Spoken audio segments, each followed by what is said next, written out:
Steel boots stomping, crashing the floor. Two wild yinzers kicking through the door. Loud like a jag-off at a pins game fight. Brace yourself, this ride ain't polite. Two dumb yinzers, loud and proud.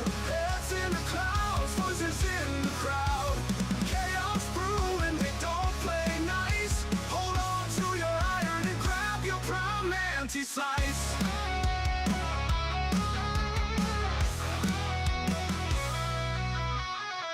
Tales from the burg with a hint of mayhem.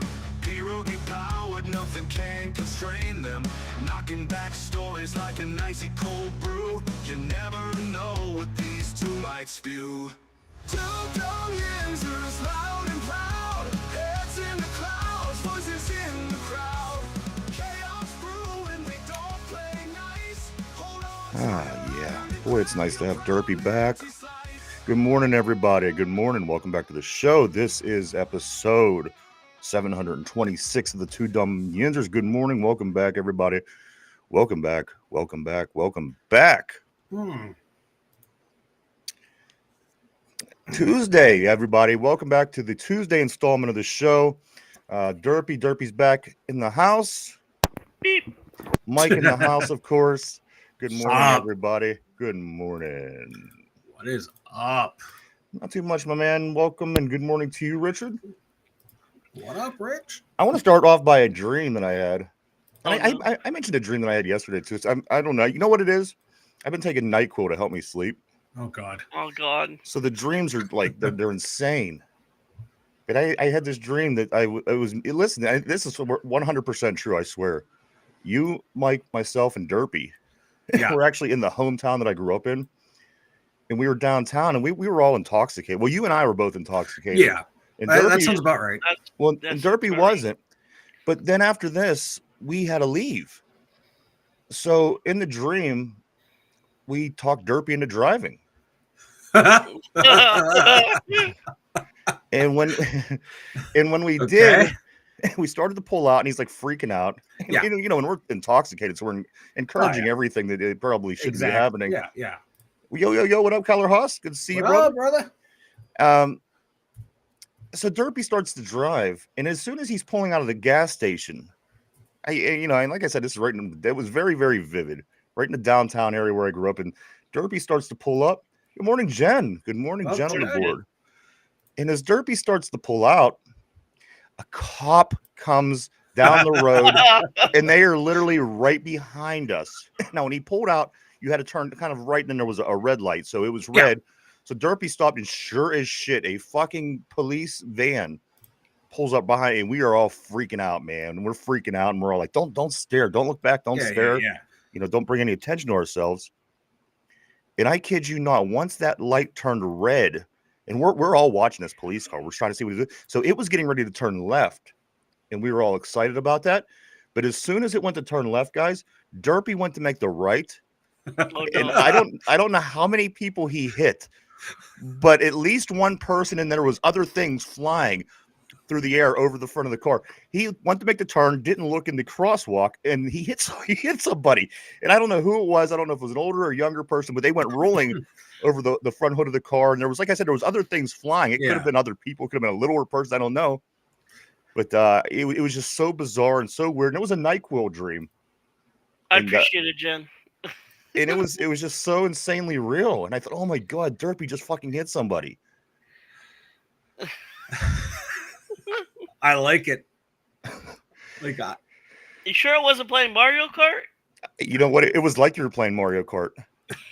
As soon as you made that right-hand turn to get off the, get on the main road, dude, there was people flying. I couldn't believe it. And as I said, in your dream, you feel that it's real at the time that it's going on. And I start panicking. I'm like, oh my God, Derpy just hit somebody. Derpy hit somebody.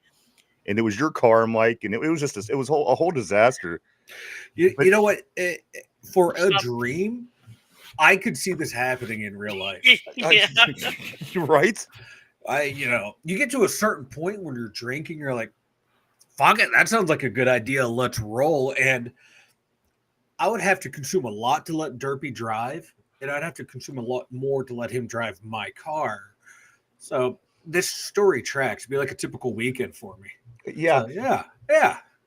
it was So, insane, man. And yeah. as I said, at the time, In I other thought it words, was real, and I'm freaking out. And I should have been freaking out the least because, of course, Derpy was doing the wreck. It was Mike's car. But in a dream, you just you don't know not to freak out. And Excuse in me. other words, ladies and gentlemen, stop taking NyQuil. yeah, No. Take more NyQuil. Have better dreams. Engage the mind, Derpy. Engage the mind. Let the synapses and neurons do their thing. yeah, it was wild, Derpy. I did. You know what? I think it just come down to it. We missed you on the show. I got my dose of Derpy over the weekend because on Friday he did step in and help out over on the two cranky jagoffs. It was Yep. really good. I thought he did really well. And then also on Saturday night, the two of you got together and did a mock draft. Speaking of which, Mike, Yeah. was there something that was supposed to go up on the page yesterday? Possibly. Maybe. I forgot to post it. Okay, I had everything ready, and I forgot This to is go a over and shocking post event. You forgot something. what? That's what happens when you get. I knew too. Like I got off air. Like I got to do this, but there's like a couple other things I had to do first, and I did those, and then my mind just went somewhere else, and I totally forgot.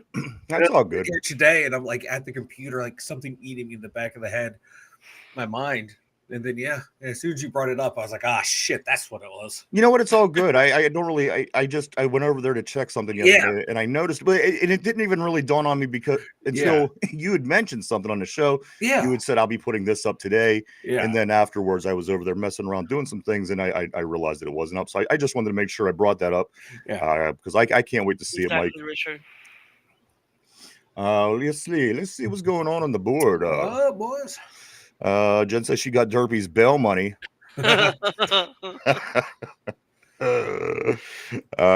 Yes, and Richard says Derpy Car Mario Brothers. Good morning, everybody.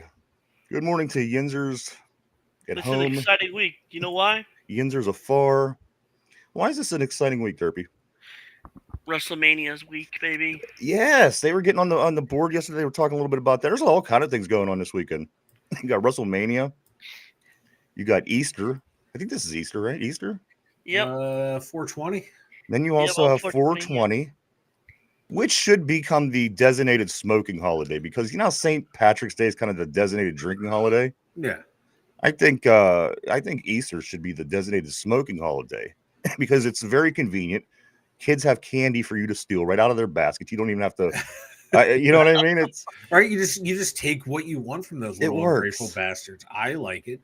It works, and if you get the real good stuff, then you're contending with did I really see the Easter Bunny? Yeah. Was there's something really hopping around in this house last night. I just think it would work, guys. I do. Again, come on, weed or eggs. In my opinion, eggs are a little too expensive now. You might as well get weed, right? Yep. You might as well. You gotta get eggs on the street eggs. I know a guy. I know a guy. He ain't got no Reggie eggs. He got the good eggs. He got the good eggs. Yeah. He has the graded AA eggs. So Derpy. So yesterday we were on the show talk. I missed you. I really did. I wanted to tell you that.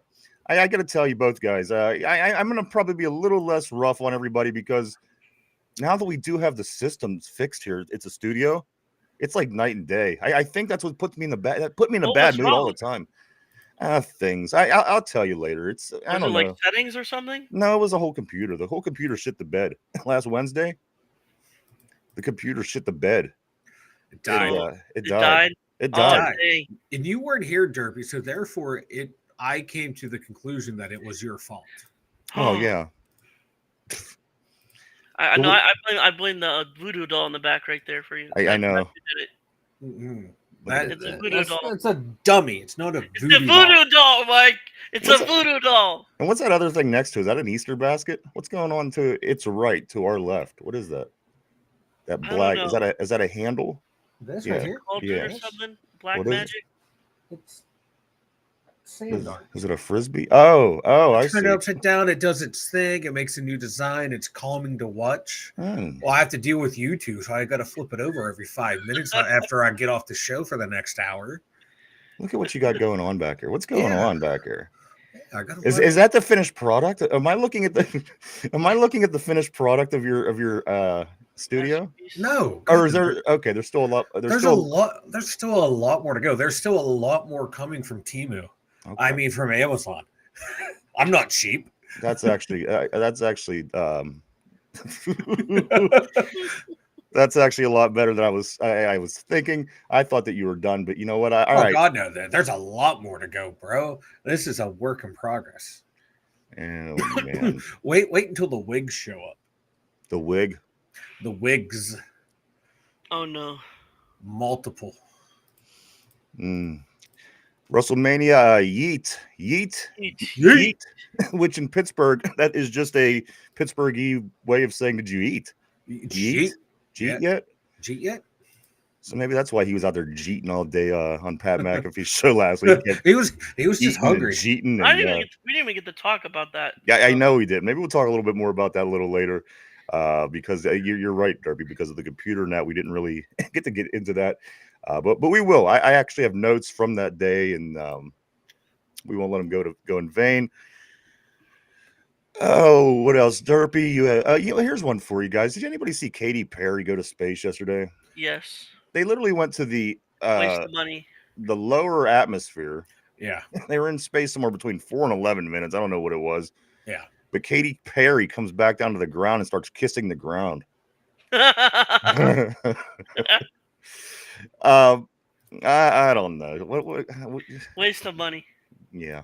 I guess if you got it and you're gonna waste it, but I don't know, dude. You was literally in the lower atmosphere. Yeah, you weren't that far. You fly all over the place. You're in airplanes constantly. What's the Yeah. problem? I don't Goofy. know. It was stupid. You guys want to get into it, or do you want to reveal one of the new songs? The songs. You want to do a song, Derp? You guys on the board? You Yes. guys want to hear one of the new songs? Last week we put out Mike's Mullet song. We still Skullet. the Skullet song. I'm sorry. We did put out the Mike Skullet song, which was entertaining as hell. But we have a bunch of songs. The in-house AI band has been working hard lately, and they perform many kinds of musics. We got a few here, Derpy. We have a song for you. Is it Peaches? No, we actually have one for Aunt Peaches and Fanny themselves. Then we have one for you. Then we have one for me. We have Mike still. What do we want to do? More songs. Jen wants more songs. Jen, who do you want? Do you want the Derpy song? Oh God. Do you want the Ryan song? We have the Aunt Peaches and Fanny song. We have Mike Skullet's song. Can't go wrong with the Skullet. Let me know what you think. We'll run a quick song before we do get started here, and then we'll get going, guys. We do have a lot of things to talk about. We got Steelers scoop, Pirates. They finally win a game. They win a football score type game, 10-3 over the Nationals. Penguins stink though. They are. They're just as bad as the Pirates are. The Penguins are getting ready to wrap it up tomorrow. The Hounds have a game today, and we'll talk about this year's WNBA #1 overall pick that we just learned last night, guys. All right, Jen. Chose Derpy. All right, Jen says the Derpy song, Mike. So this is what we'll do. We'll kick off with a little Derpy song, then we'll get into some sports, and we'll go from there. I feel like I'm in a music mood today. We got a new computer system. There's no reason that we shouldn't be celebrating. It's Tuesday. And also, I appreciate that, Jen. Tuesday. And Jen also says Jen says it's just because he's been gone for a while. Derpy, I agree with Jen. I'm ready for a Derpy song. Everybody, relax, enjoy, and we'll get started right after this.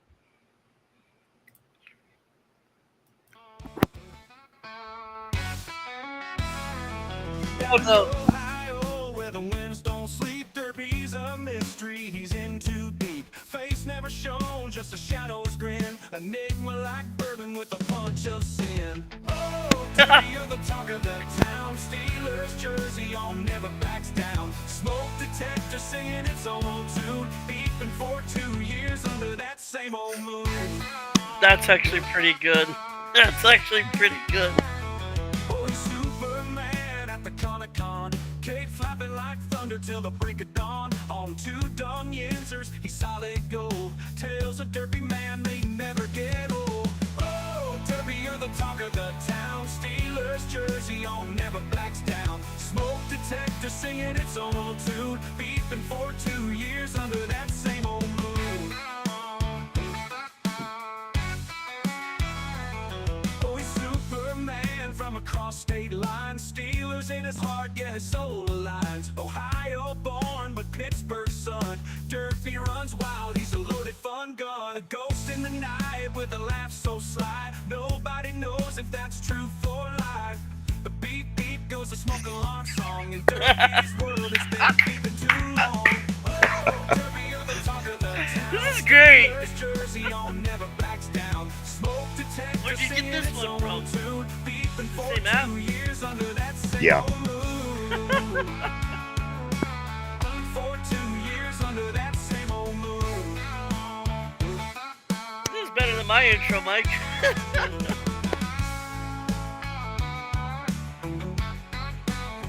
I like how it says he's wearing his Superman cape. Exactly. Superman cape. Superman at the Comic-Con, cape flapping like thunder till the break of dawn. On 2 dumb answers, he's solid gold. Tales of Derby man, they never get old. Oh, Derby, you're the talk of the town. Steelers jersey on, never backs down. Smoke detector singing its own old tune, beeping for 2 years under that same old moon. For 2 years under that same old moon. Even for 2 years under that same old moon. So there you go, Derpy. Every time you make the scene. You know, I wasn't sure how I was gonna take it when it started off with the country, Yeah. but it nailed it. See, the band did that on purpose. Matter of fact, he did you and Mike's kind of in a country because it would, I thought that it would be more funny. Is Because that the new Luke Bryan song? is that the new Luke Bryan song? Corey, what's up, brother?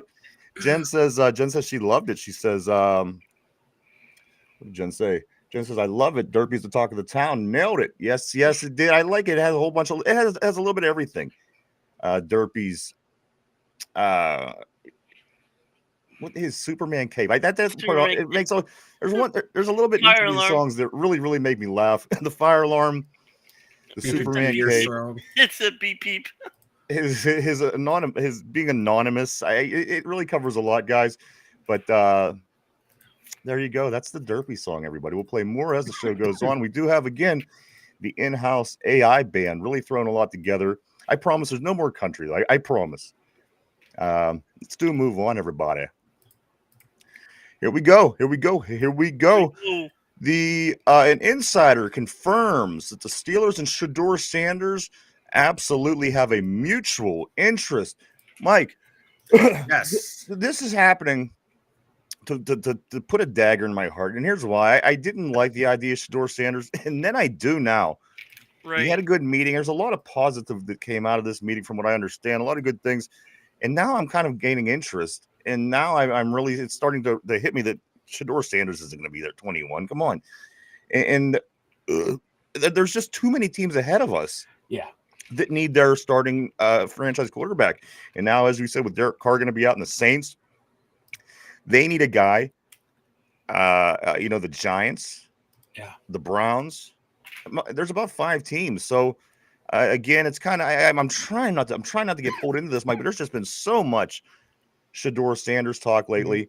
I told myself I wasn't going to let myself get carried away by it, but If we do something, it has to be Carolina or the Jets. yeah, The Saints are going to take him in a heartbeat. somebody's going to take him. That's the thing. And also, somebody came out the other day and also said Shedeur Sanders will not be a Pittsburgh Steeler. And then they asked, "Is this a Probably bold not. statement?" I don't think it's a bold statement. I think it's crazy to even think that he's going to make it to 21, Mike. But again, I didn't need this. I had my Jackson Dart. I was happy with that, and I was ready to roll with that and be hopeful. But now again, what if he? Exactly. You know, We don't know. But guys, it's tearing us apart. It is tearing us apart. And let me tell you something. Here's something, guys, that I don't know, you may have heard of this or not, but the Buffaloes out in Colorado this weekend, Shedeur Sanders, they are retiring Shedeur Sanders number 2 and Travis Hunter's number 12 this week during Colorado's spring game on Saturday. I didn't think Congrats, they you're were. retiring or mid. I didn't think they were that good in college, right? They didn't. Nope. They didn't do anything amazing. As a matter of fact, I mean, the They team. lost to BYU. Congrats. You lost to a bunch of white guys that are Mormons. I mean, come on. It seems to me that that's an odd thing to do. It seems very Dionish. Yeah. Hey, Derpy, whatever you're clicking and clacking, stop it. That's all I can take the clicking and It's clacking. pistachios, dude. I don't care. You don't eat while we do the show. But But wait a minute, Mike. You eat all the What do time. you- I you can eat sit all here the and watch you time. shove food in your mouth for 90% of the show sometime. You have a voodoo doll in the background. that's Come on different. now. That's different. All right, go ahead, doesn't annoy me. Shador. But Shador, like his number being retired, no. That's Travis fucking Hunter, weird. I don't mind. You won the Heisman. You're a two-way player. He did a lot of things. You get a Heisman at your jersey, yeah, but wait a couple seasons. You still haven't, like, Cordell Stewart's number should be retired. Eric Bieniemy. No. Oh, absolutely. There's a Eric couple other guys there that should have their numbers retired as well. Chad Brown. Chad Brown. Yeah, Charles Johnson. There's guys that came from there that It's Dion. It's a Dion thing. Come Is- on, it this is- was and I think though too, like younger kids know who Shador was. They know who Travis Hunter is. They don't know. So hey, we're gonna do Is this that here. You come disrespectful? here, you do well, you're gonna get rewarded. And it's kind of like a recency bias thing. I'm gonna do these because younger kids know who they are. And that could be a way to Which do is it stupid. as a recruiting ploy. But that's it a might- participation trophy. it might be stupid, but you know what? If that helps you land a 5-star recruit, you do it. It sucks, but you do it. You do what you got to do stupid little things that can entice someone who can change your program. I mean, Do you think Yeah. it's disrespectful to other players that should be in the Hall for Colorado? absolutely. Yeah, As Mike just said, Eric Bieniemy, number one. Darian Hagan, Charles Johnson, Cordell Stewart, and now I'm just naming names, of course. Chad Brown. I mean, there was plenty of mad talent that come out of Colorado. Mhm. But again, guys, there you go. This weekend, Shador Sanders and Travis Hunter's jerseys from Colorado will be retired at the spring game on Saturday. Travis Hunter, here's another thing about him. I want to see how his career plays out. Yeah. Because the thing about him, they're already marketing him as, the offense and defensive guy, the guy that can play this and he can play that.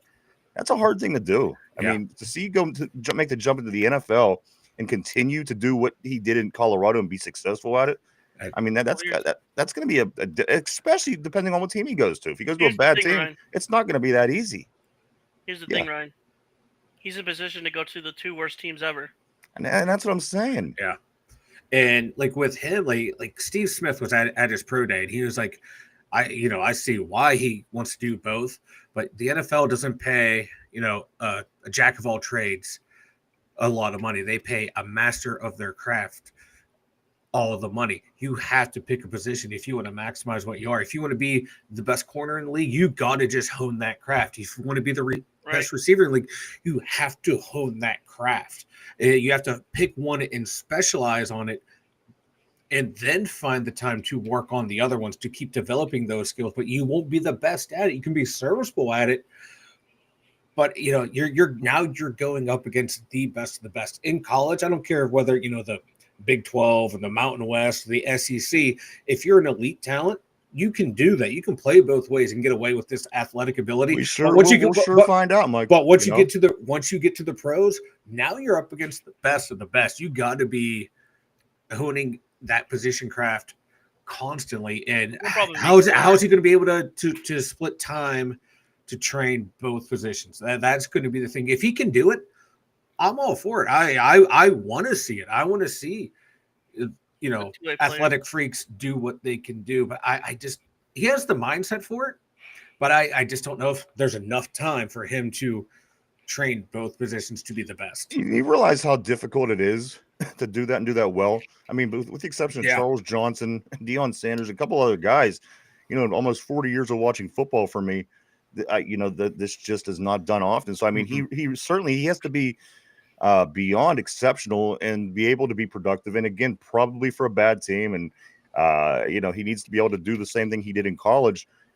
But again, if he does it, if he pulls this off, and he goes to the, let's say Cleveland or wherever he goes, and he does amazing, then I'd start thinking, what is Colorado? Maybe now we could go ahead and retire his jersey. I mean, the dude could go to the NFL and not be any good. It's a possibility. It happens.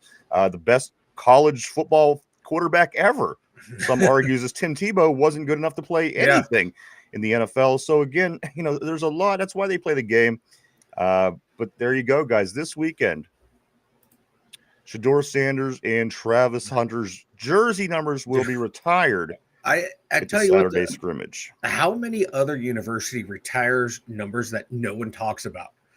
And for Colorado, with Deion's name out there, he does anything, everyone's talking about it. You would hope, as that, as the president of that university, letting Deion do what he's doing, you hope, but we better get some damn good recruiting classes for, as much as you're being talked about in the national media and local medias spread throughout, you better bring in the results. Let's jump on the board. Let's go right here. Corey Beaver said, "Is that a new Luke Bryan song?" Richard he threw up. Maybe he thought he was that was the new Puke Bryan song. Corey Beavers, this is why I feel like TJ is going to get traded to a team for a first this year, so we could get him without trading up. It has a weird feel to it. It really does. It really does have a weird feel. There's something. I don't know. We'll see. We'll see, guys. It has a weird feel to it with the timing of it all. Corey goes on to say, like, why didn't TJ say anything earlier this offseason, right after Garrett got his contract, or during all the Aaron Rodgers talk? Now he's unhappy. Richard says Steelers need to stay away from drafting a quarterback in the first round this year. What is that? Is that What you? is what? I hear airy sound in my. Oh, that was me. I'm sorry. I thought I had my mic muted when I was exhaling after a coughing fit. I'm sorry. I mean, it sounded like a computer or something. That was me. I was right on the mic. No, that's what it was. It was. All right. Corey Beaver says, Richard, why? We need one, in the logic of not drafting one because we want one next year doesn't make sense. We can draft one both years, but we need to fill the room. Roger says, because drafting a quarterback in the first round, he better be generational talent, because in 3 years you got to pay him first round money. Corey goes on to respond, Roger, okay, but you don't want to bank on a guy next year. What if the QBs next year look worse? Players change on a year-to-year basis. Some guys can't stay relevant. Why risk it? And Roger goes on to say, well, you can. What if every player in the draft? What do you think, Mike? I mean, I'm indifferent. I really am. If they get a quarterback in the first round, I mean, yeah, you got to expect him to be, something that you're gonna. I mean, that's a first round pick. Again, look. So I'm indifferent. If they take a first round quarterback, I'm cool with it. I can't. I don't want it to be a stupid move, of course. But if they don't, I'm cool with it as well. I just know that I'm just hoping that they have a bigger plan here. If they are trying to wait it out till the Pittsburgh draft in 26, if whatever the case may be. Yeah. But yesterday, Mike, what did I say on the show? If there was an ideal year to run Mason Rudolph, give him the ball and say, let's see what you can do. This is the most mature he's been. Yes. This is the oldest he's been. You save, you don't have to pay Aaron Rodgers $1 billion. And then, I mean, again, there's people that are confident, and they say that, he knows the system, he knows the team. Let's give him that shot if that's what it comes down to, and then work on getting, our Arch Manning. Again, I mean, you made the argument yesterday, Mike, about, maybe Arch just won't be any good, but maybe he will. I've never seen a Manning that wasn't good at quarterback. Even Arch dad, Archie, he was a saint, a New Orleans Saint, and he was still awesome. And, again, the arguable one is Eli Manning, but this guy still managed to get 2 unlikely Super Bowls. So at the end of the day, even a Manning playing at 80% is probably better than a lot of quarterbacks playing at 105%. And again, Mike, it's hard to say the names because, again, Derek Watt certainly isn't a TJ Watt. Yeah. Connor Hayward isn't exactly a Cam Hayward. But again, at the end of the day, show me one Manning that's ever played in the NFL that wasn't a top quarterback to some degree. Uh, uh, you know, but you made a good point as well, saying, Mike, well, what if he decides not to come out next year? Yeah. Then what? Then what boat are we going to be in? Yeah, Let's you say don't- we lose extra games this year, thinking, okay, well, you know what, we'll get our quarterback, and he decides he wants to stick around. We're in a pretty shitty situation as far as quarterback goes, Mike. I mean, we're looking at all the options and anything that's possible we're looking at. Mhm. But at the end of the day, it's almost you do have to catch lightning in a bottle. You got to have the right kind of season to put you in the right kind of spot, to make the right kind of moves, to make the right kind of pick. And there's a lot that, a lot of things that has to happen. Mike, what do you think? Like it said on the board, there's no guarantees in the draft. And yeah, it's nice to look ahead to next year, but you have to focus on this year's class. And because there's no guarantee that Arch Manning's going to come out. There's no guarantee that Ima Leva is going to pan out after he's going down to North Carolina. There's no, we don't know if Drew Aller is going to be any good. He's been up and down in college. Is Lenora Sellers the real deal down in South Carolina? So there's no guarantee. On paper, these guys are supposed to be better than what's coming out this year. But remember, last year, Jaden Daniels was supposed to be a project and set the league on fire. Was the best rookie quarterback we've seen The NFC Championship. Yeah, since Ben Roethlisberger. So, considering like the Dak Prescott and the Cowboys hasn't been to the NFC Championship game in 30 years. Yeah, and Washington gets in after one season with this cat, and he looked to be the real deal. So it's Bo Nix was supposed to be a project. He played all year and got better as the year went along. Looked like he could be a franchise guy. The little bit we saw Michael Penix Jr., you look okay. There might be something there. So it's enticing to look to next year because on paper they're supposed to be good, but will they be good? So you have to look each draft class in a vacuum at its own and assess your needs and assess the team needs. And hey, if you think one of these quarterbacks is your guy, go and get him. I don't have a problem with that. That's not what I would do. But I'm not sitting in there with the pressure of having to find my next franchise quarterback. The owner wanted me to get him one. The coach wanted me to get him one. The fans wanted me to get him one. And, do you reach and go get one of these guys knowing that, Shador is going to be your project, knowing that Jackson Mike, do you love any of these quarterbacks? Is there any one of these quarterbacks that you head and shoulders would like to have be your team leader for the next 5 to 7 years? Anybody in this draft is that guy to you, Mike? And if it's not, is this just a case of we're rushing it along because we're starting to get really uncomfortable here, not having a quarterback, and we're like, okay, well, and again, maybe that's why I'm kind of changing my tune on Shador Sanders. Maybe that's why. It's just a part of me saying I just want to get this fixed, get us the best possible guy back there. Mm-hmm. But at the end of the day, is there anybody that really blows your mind that again, you would like to see leading your team, giving your team a chance, as Ben Roethlisberger did every Sunday, Monday, Thursday, or Saturday that he stepped on the field? You felt that your team had a chance to win the football game. It doesn't matter who you were playing. It doesn't, the juggernaut at the time, the Patriots, you still went into those games feeling like you had a chance because you have that guy. And is there anybody that stands out to you, Mike? And of course, Ben Roethlisberger didn't stand out to us at Miami University. Oh, fuck no, he did not. I wanted Eli Manning or Phillip Rivers. So did I. Yeah.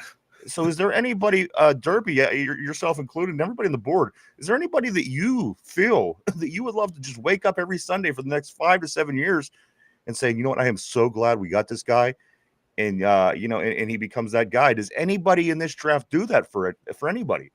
None of them stand out to me as pluck in, and they're going to do what the rookies did last year. Right. I think they could be good quarterbacks with some seasoning. Sanders has some stuff to work on. Jackson Dart has stuff to work on. Like Will Howard, I think he could probably play right away, but it's not going to be a wow factor. I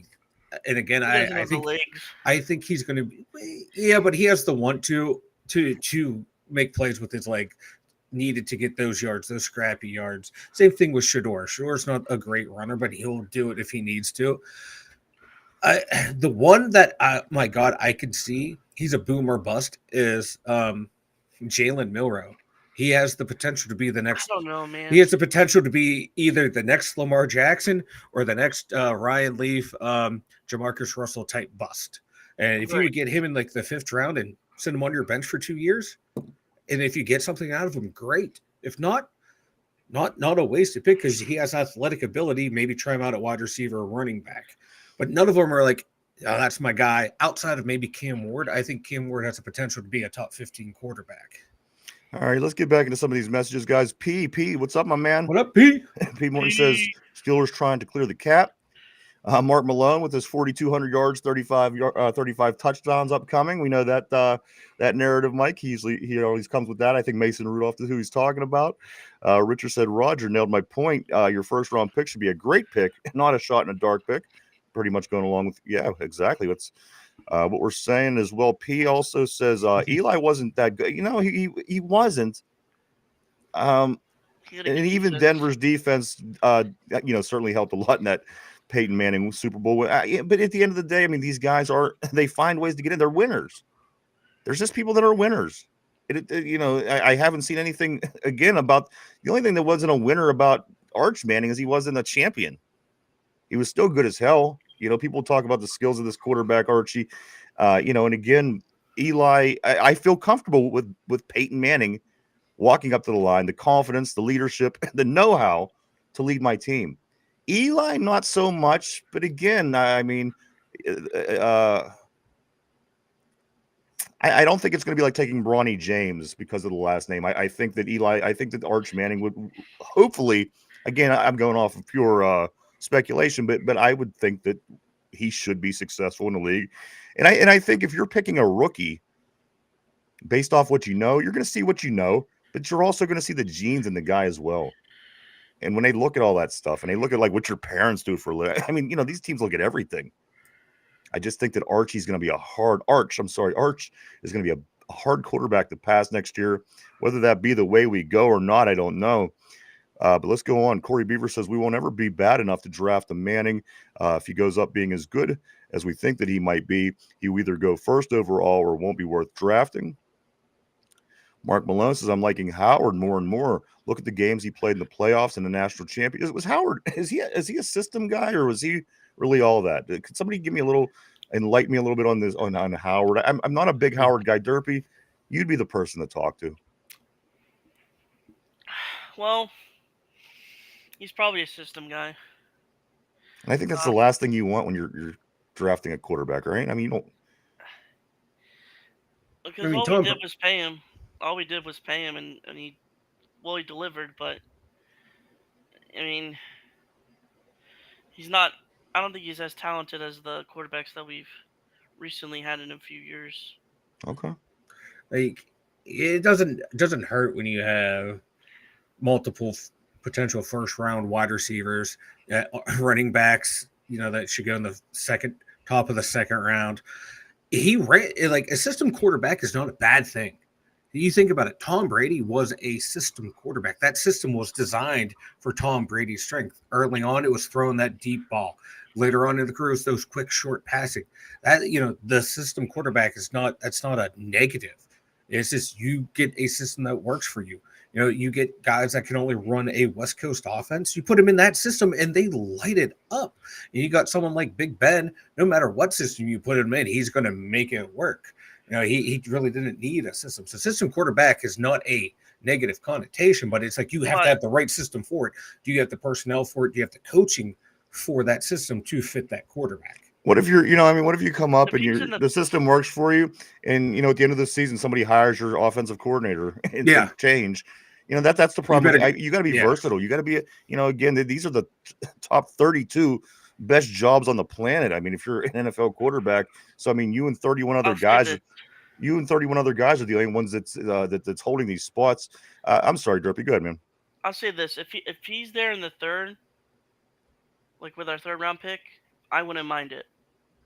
Instead of drafting a quarterback in the first round. Right. I mean, that's probably what we're going to do. And I just see how far some of these quarterbacks, they fall.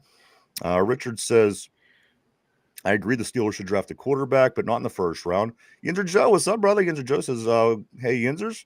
Corey Beaver says, Richard, I must have misread your statement. I thought you meant not at all. But if we don't draft one in the third, at least then it's not worth a pick at all. Mark Malone says, watch Gruden's QB class. with Will Howard. I did see that, Mark. Tell me you don't like what you see.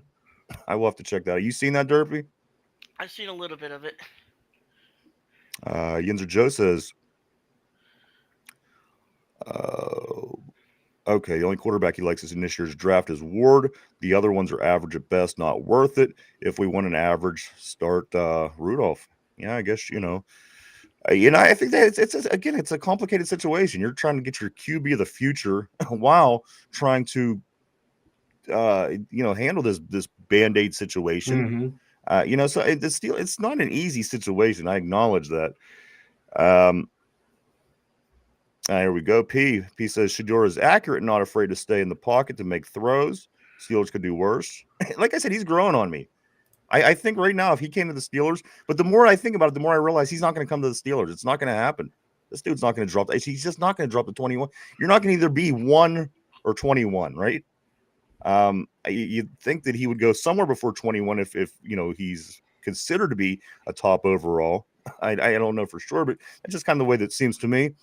Mark Malone saying Howard or Show.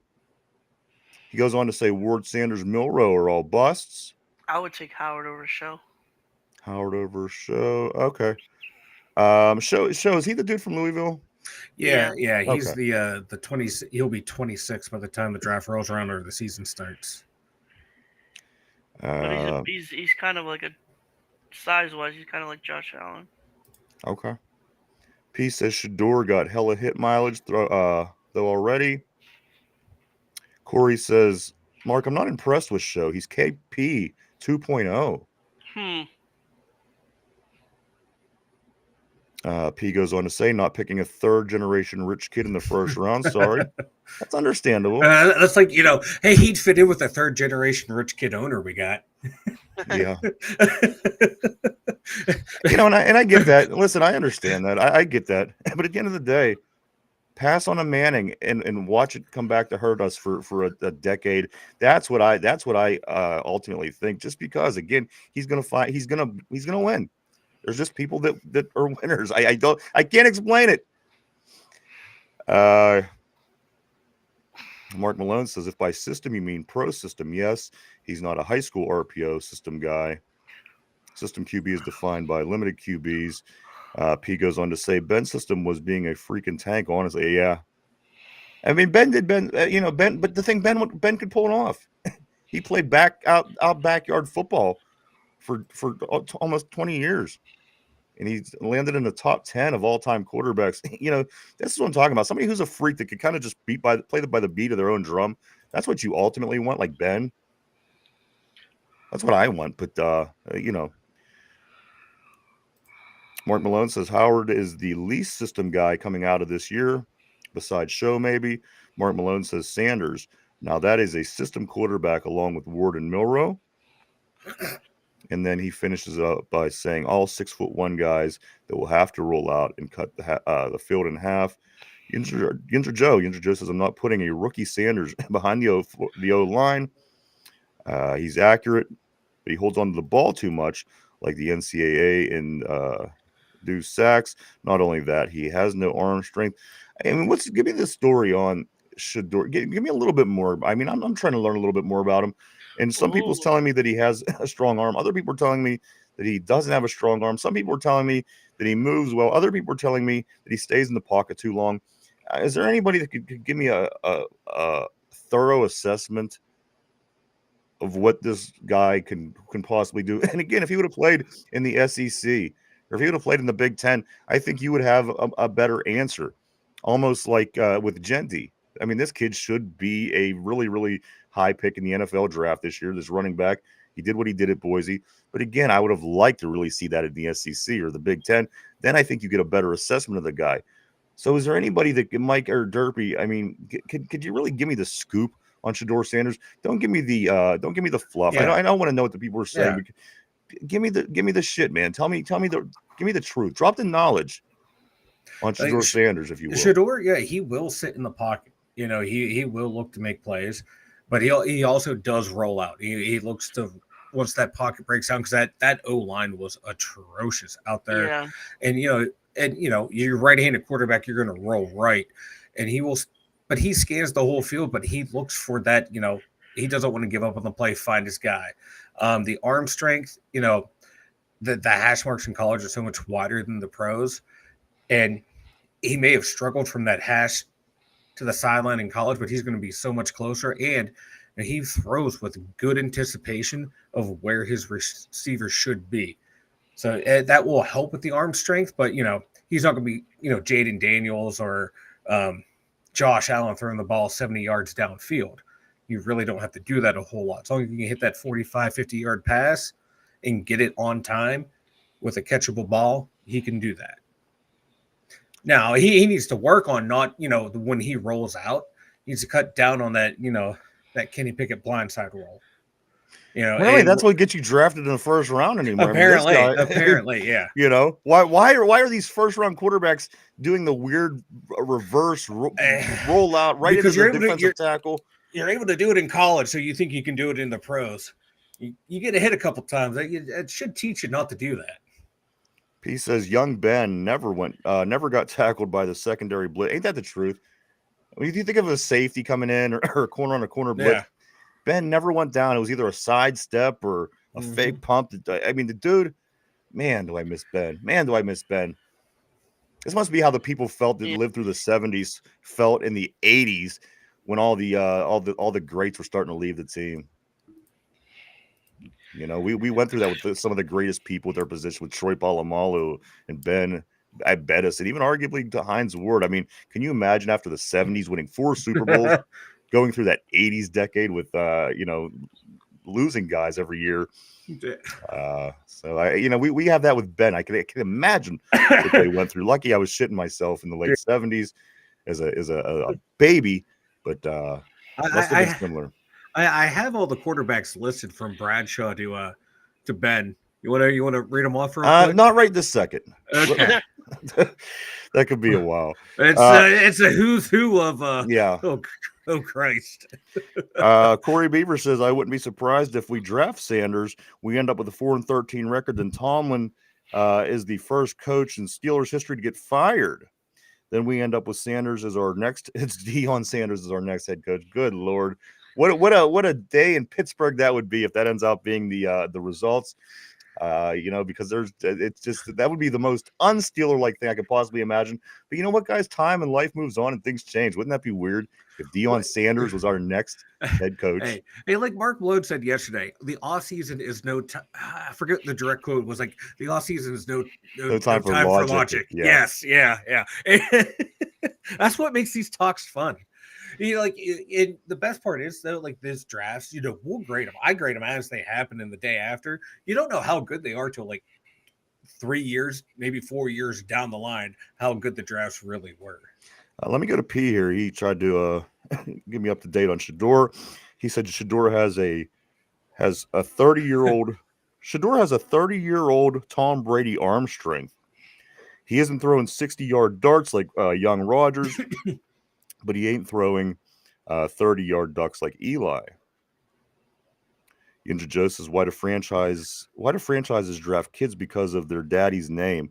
These things haven't done anything in the pros yet. These kids haven't done anything in the pros yet, but are expected because of the name. Yeah, I mean, it is. I think that's sports in general. You get one person and he's dominant, or he's a champion. You just think, okay, well, this person, how far from that tree could they possibly have fallen? But then you look Giants, at apparently. Sorry. I was gonna follow up real quick, about the bloodlines and stuff. But then you're like, oh well, their parent was so good, so the kid should be. Then you look at like, okay, what did the guy who was the generational talent, what did his parents do?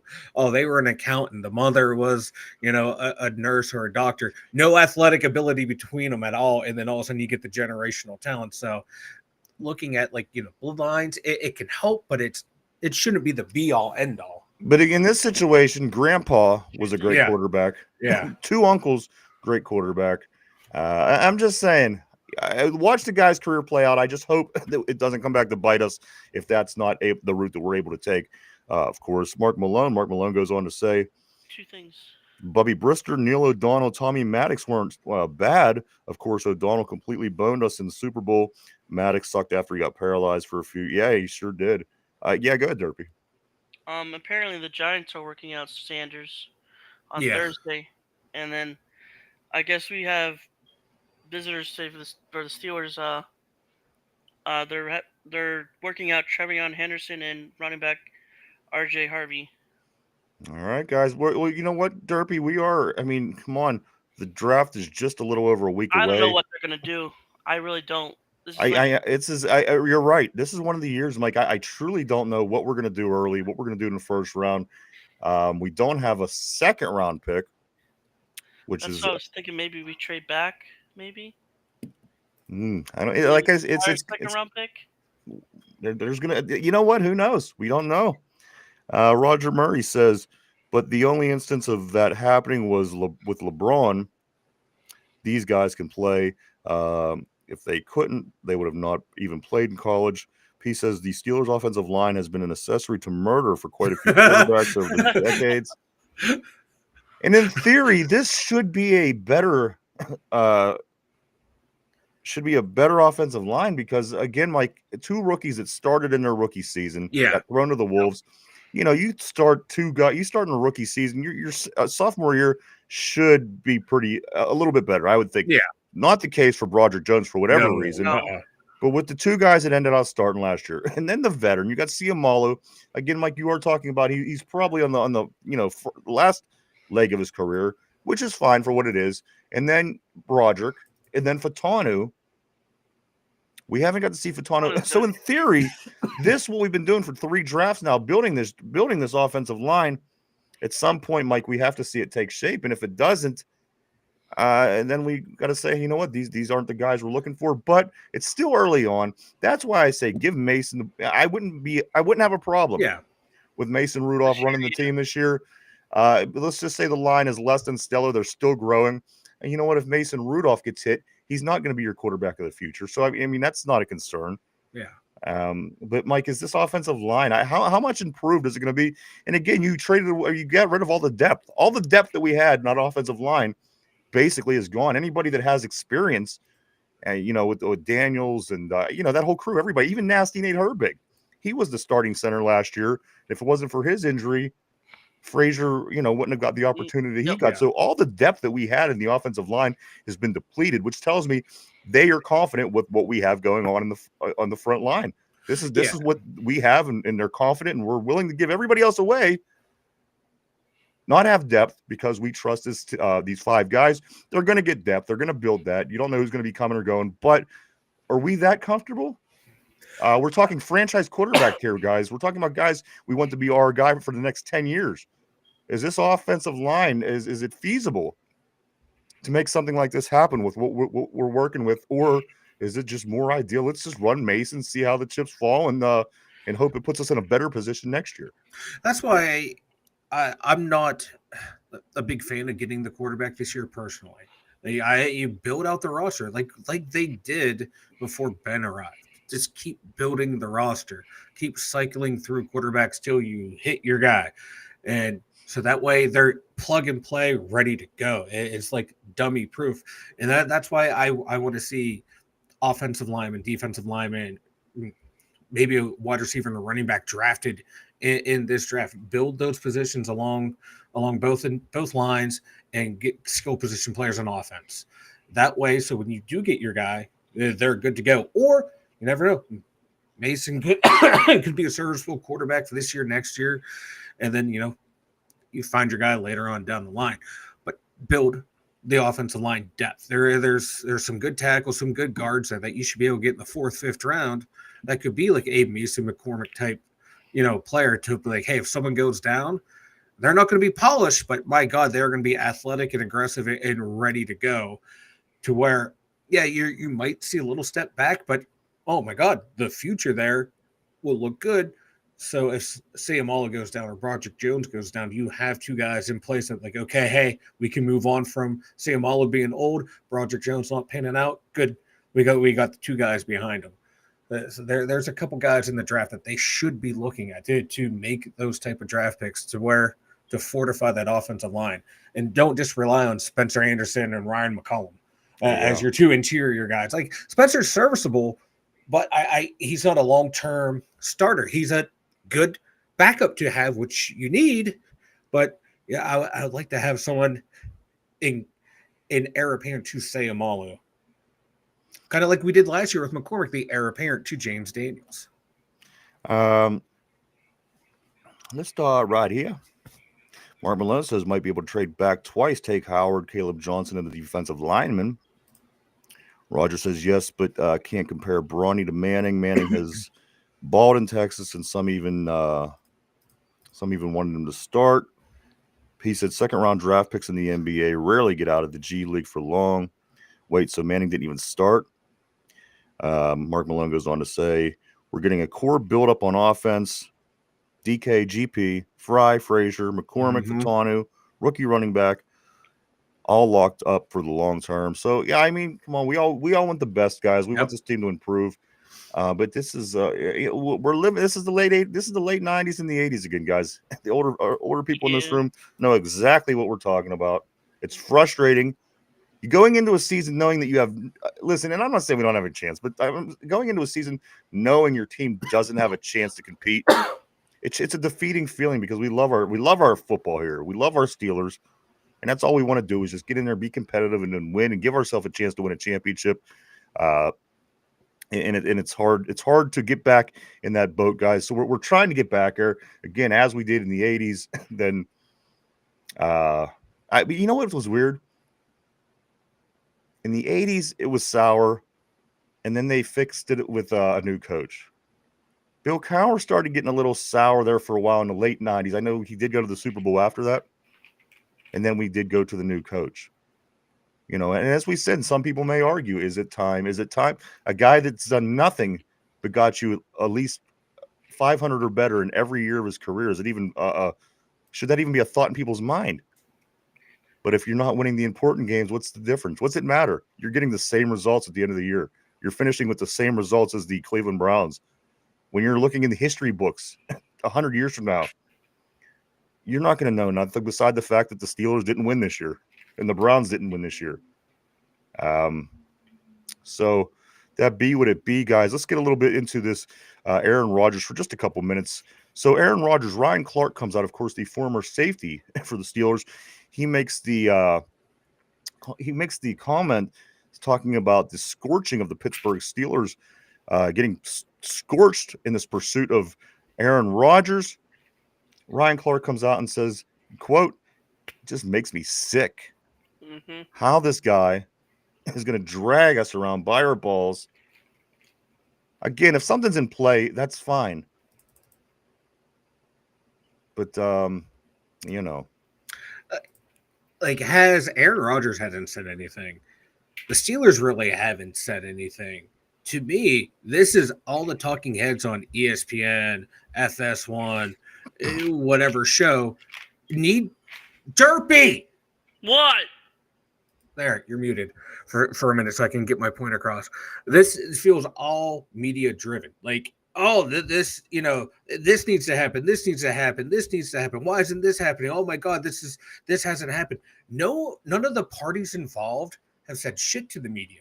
So now the media is just needing to fill airtime before the draft because everyone's running out of stuff to talk about. So they just, this is just a disgrace. What's happening here? What's happening here? A guy came in for a contract. They said, okay.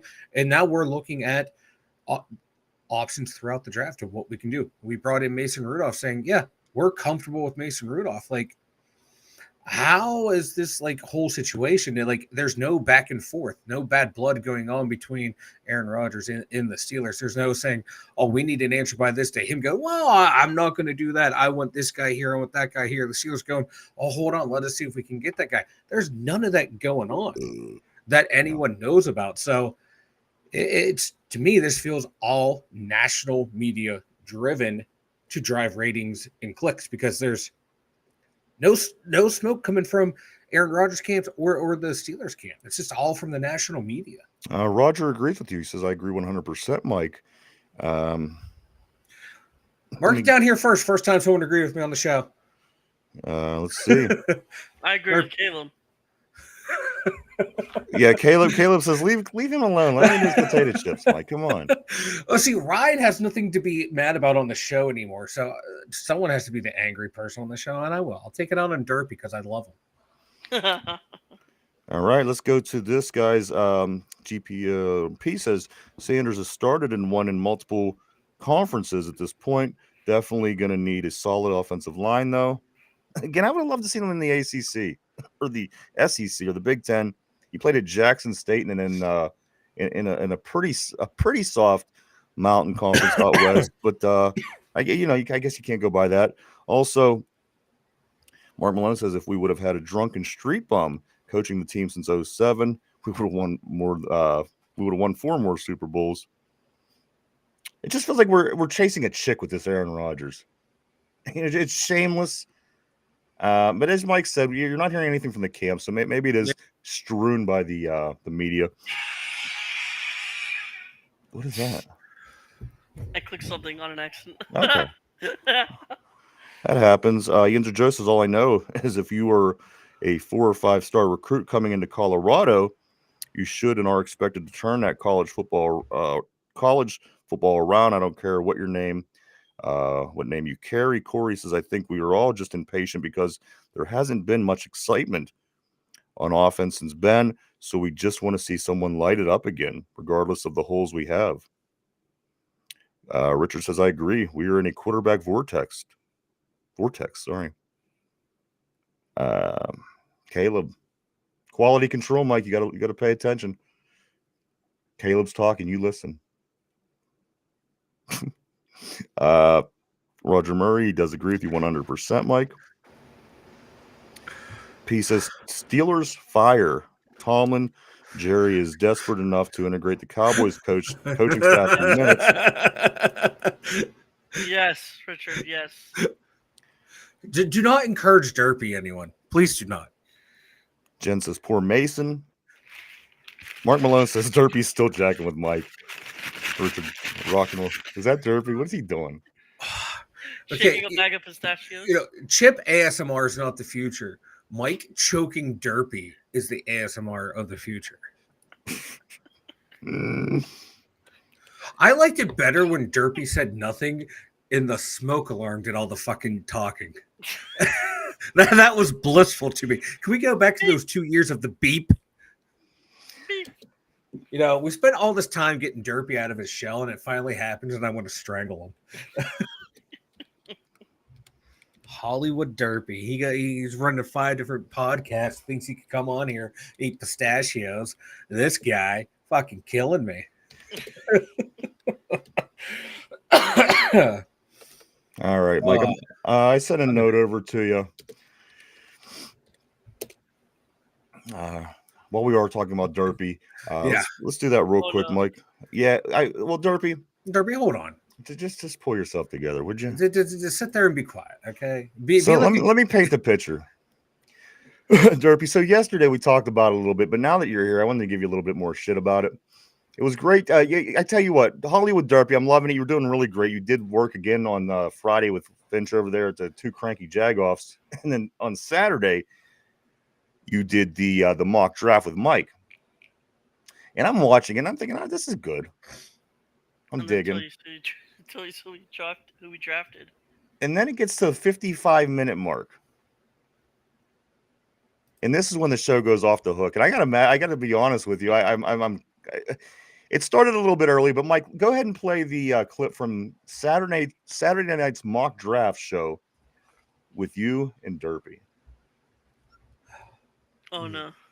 Yeah, Derpy. I don't even remember what happened. Oh. Connor Colby, I'm taking him. Guard out of Iowa. I want to upgrade that O-line and D-line. And stop it for a second, Mike. So Derpy, this is what's going on. Derpy and Mike are doing a show on YouTube on Saturday night about the mock draft. It wasn't the alarm that we had to endure. But no. This, as you're watching, now Mike is talking about the draft. and you're going to hear there's just Was it things going on in the television? background. You're probably going to be a bit confused, but Mike is talking, and then you then start to hear this TV in the background. Go ahead, Mike. Well, What the hell you got going on in the background there, I Derpy? don't. I don't know. You know my Penguins, right? Not your Penguin. Not the Pittsburgh one. YSU. So you have that playing while we're doing the mock draft, so we can hear that. Sorry, I mean, sorry, it doesn't they really won the matter. national But championship. the bowling team's in the Final Four. You can mute it and watch it. They're in the championship game. You're fucking killing me, bruh. He said the team was up. The team was in the Final Four. YSU. And the funny thing about it as well, it starts off funny because he didn't even just say what it was. He said it was the Penguins. And You it know wasn't my even Penguins. It ain't my Penguins. It was your Penguins. It was my Penguins. And then also, Derp, there's a little bit earlier. I don't think I have the timestamp on it, but No. one other time during the show when you just got up and excused yourself to go eat mid-sentence. Yeah, I did. You're guys like, were my talking- food's here. My food's Yeah. good stuff, everybody. You can always go check that out. That is right here on the YouTube page. Just go to Saturday Night Show. Like all weekend long, he just blew up my phone trying to change Yeah. times and where we're gonna do it. Like, no, this time frame here, lock it in. Okay. Oh, my food's here. You've had all fucking day to eat. He's I'm gonna wait until the eating, exact watching moment we're TV. talking. Yeah. They What's your did win, defense? though. They did win. though. Did they win? Yeah, they won the So the national YSU Penguins are the college bowling champions. Yes. Okay. I you know what, Caleb? Yeah, I think we might have to make that happen. I only cared because someone I graduated with was a coach. All right. Well, it's interesting. That's your squad. That's not right up near where Yeah, you're at. yeah, So yeah, that makes sense. Let's jump back up here on the board.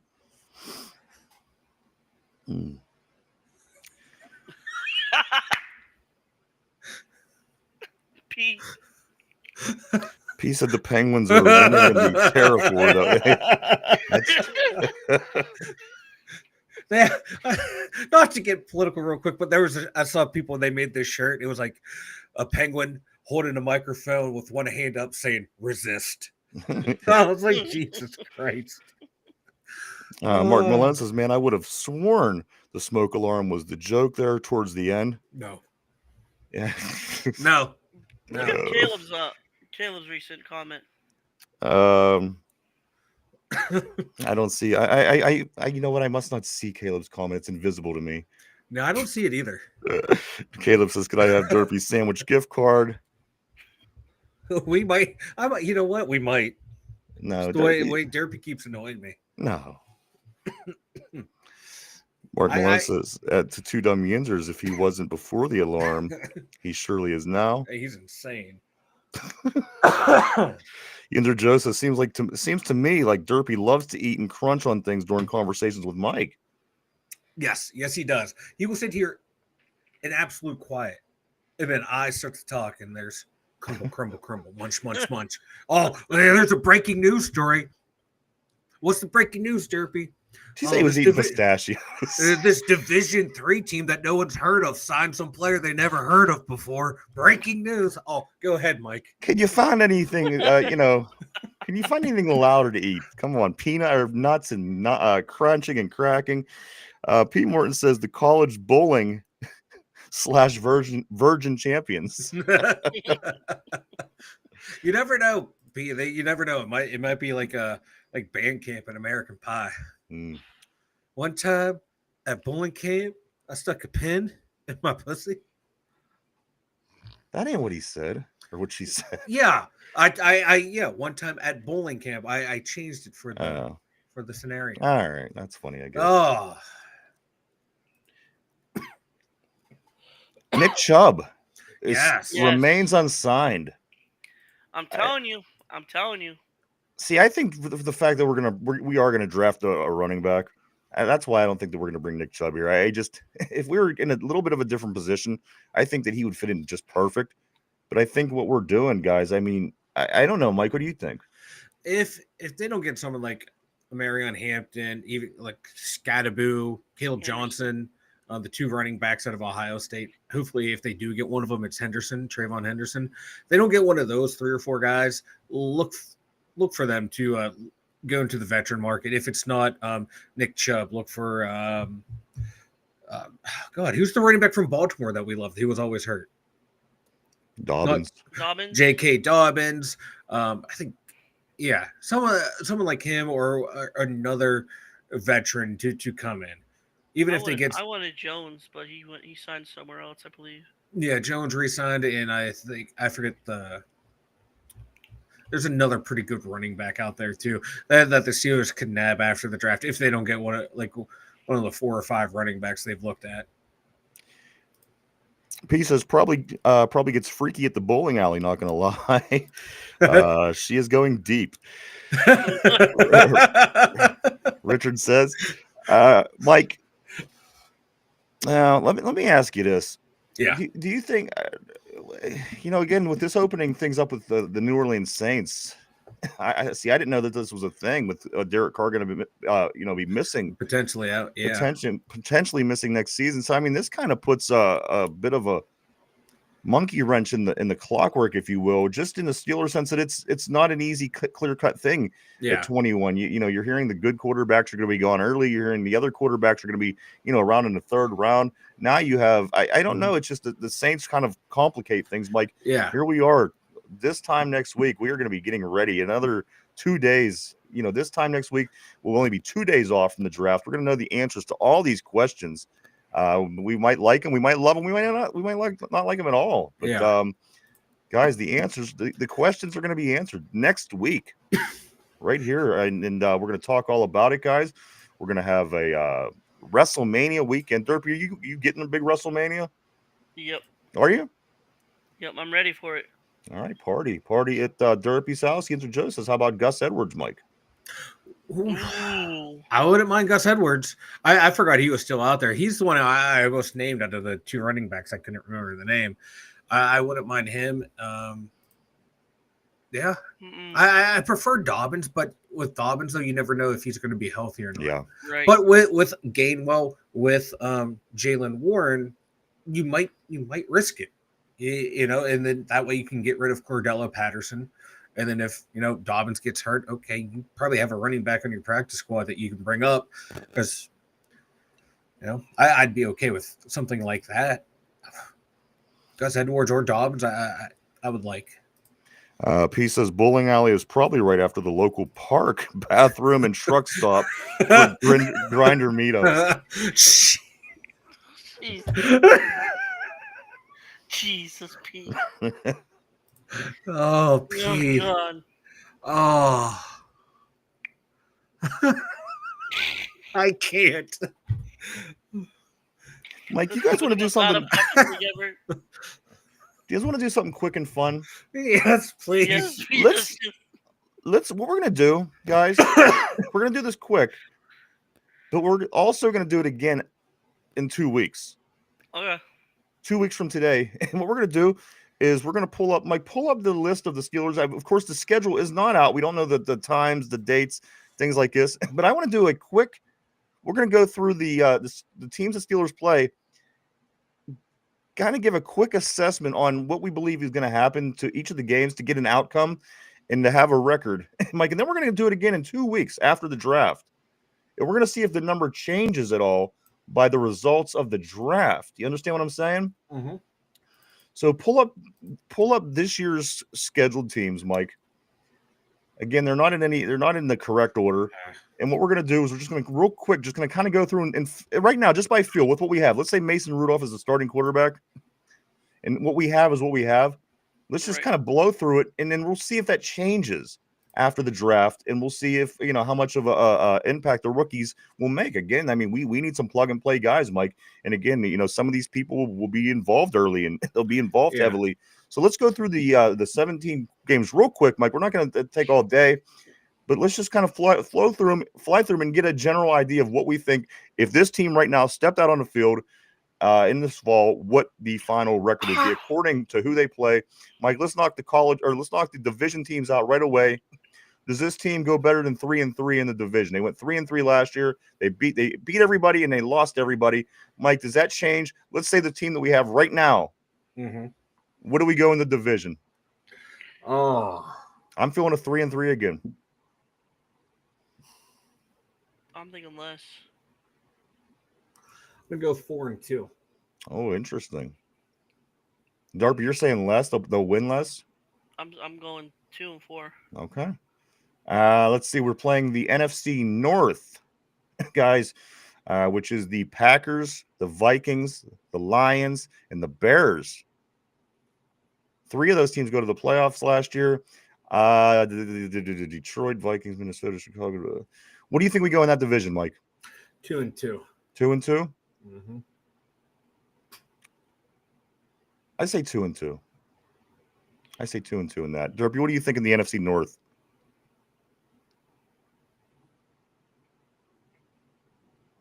2-2. All right. Mike, we also play the AFC East. The AFC East, which is Buffalo, the Jets, the Dolphins, and the Patriots. I think that we always just have trouble with the Patriots. I'm going to give us a loss for New England. I don't remember. I mean, we just don't beat them. I don't know why. The Jets, a Justin Fields-led Jets team. Mm-hmm. The Dolphins. And then again, the Bills. What do you think we finish in the AFC East, Mike? So far, we're 500. I want to go 3-1. I'm going 1-3. 1-3 in that division. 1-3. All right, so we should have 3 more games, Mike. One team from each of the other 2 AFC divisions, and also the one more NFC team. Who are the 3 teams that we're missing? We have Buffalo, Green Bay, and Colts. Hold on. We got the Colts and the Seahawks for the home team for home games. So the Colts, we haven't beat them in a couple of seasons. They beat us every year. Yeah. They've been on the road, though. Those 2 losses were on the road. This one's at home. Who's the other teams? The Seahawks, and then we play the Chargers out west. Those are tough games. Chargers gonna kill us, in my opinion, because they've added too much. See, I think I'm feeling that it's going to be slightly over 500. That this is where it's landing, right around 500. I got 500 in the division. I got 500 in the NFC division. I got a 1-3 in the AFC East. Maybe beat the Colts at home. The Chargers, I think, is going to be the game, the deciding game. They're going to be a team that's similar to we are as they were this year. Really good defense and an improving offense. So I just don't know, Mike. I'm just feeling right around 500. The guys are all putting their opinions up on the board. 2-1, 2-1, 4-0. Peace is one of the Dolphins games. The Dolphins a home game. I just don't know what time of the year, because at least we don't have to go down to Miami and deal with the heat. Let's see what else. 007 and Tortilla. What's up, guys? Nice seeing you. What up? 007 says the Seahawks. Mark says Steelers finished with a 12-5 with Mason at the helm. I know. I think I had us 10-5, or 10-5. Wow, God, math, Mike. 10-7 or 11-6. That's probably where I have the Steelers going right now. Just looking at the schedule. I haven't dug it down into anyone else's, the teams and all that. I just, we tend to always split against the Ravens. I can see us sweeping the Browns. Then the Bengals might be another split. We haven't swept the Browns. I mean, yeah, there's always some weird, funky thing when we go up there. Especially now that we're this team that kind of struggles and has problems, and every game comes down to the end, and it's we have to come back, and we have to. I just think that it's going to be hard to sweep the Browns. Let's go back to a couple of these messages. Give Gus a job. His parents obviously didn't love him enough to not name him Gus, he says. Just as he's 30 years old, but very serviceable. Yeah. Like, for me, Gus Edwards, I still picture him around 25, 26 years old. Over enthusiastic mod Caleb says, "Are we doing a two dumb Yinzer meeting at the truck stop by the truck stop Glory Hole?" Yes, yes, we are. Yes, we are. P says, "Sorry, I'm on one today. Finally did my taxes and got 500 less back." 8 and 9 for me. You know what? I'm kind of thinking about the 8 and 9 as well. I might have to go 8 and 9. So this is what we're gonna do. Just kind of keep this in mind. I got us right around one game under 500. But we'll talk again in 2 weeks from today. We'll have the draft next Thursday. And then the following Tuesday, we'll do this again. Yeah. And we'll say, okay, you know what? We got a starting quarter. We got a young quarterback. We're probably going to do this. We have Aaron Rodgers. We're probably going to do that. And we'll do this again. This was with what we have right now. Yeah. Nothing added, nothing taken away. We'll do it again in 2 weeks, and we'll see, Mike, if there's any difference. I have 8 and 9. Your record must be pretty good, Mike. I haven't. I didn't write it down. Now I'm like, shit. What was I thinking? Derby, what do you said 8 and 9 as well? Yes, 8 and 9. All right. I think we're gonna do well. 'Cause Right now. I changed my mind from the 2 and 4 of the division. I went to a split for 3 and 3. Okay, going 3 and 3. Yeah. See, I think with what we got, I think this is a good shot. I just can't imagine that we win many more games than that, or lose many more games. This is the team that we are, guys. Right. Yeah, I have 11 and 6. Really? Wow, Yeah. 11 and 6. Mm-hmm. And you know, yeah. And that's not even me being like overly optimistic or even being pessimistic. It's just looking and just With doing Mason. a quick vibe feel. Okay, Yeah. fair With enough. Mason. Fuck it.